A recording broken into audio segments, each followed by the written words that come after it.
Did you know that in different climates, the wrong care methods can actually make your PPF age faster instead of protecting the paint?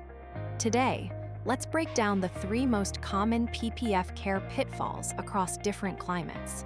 In hot climates, some workshops still use low-temperature formulas. This leads to coating failure and even film discoloration. In acid rain-prone regions like Asia and South America, the common mistake is neglecting acid-resistant coatings. Over time, the film corrodes faster, and car owners notice their PPF losing gloss much sooner.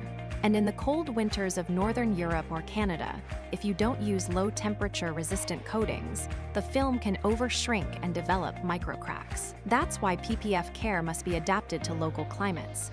That way, you extend the film's lifespan and avoid unnecessary losses and complaints from clients. So, in your region, what's the biggest challenge for PPF maintenance? If you found this video helpful, don't forget to like and subscribe.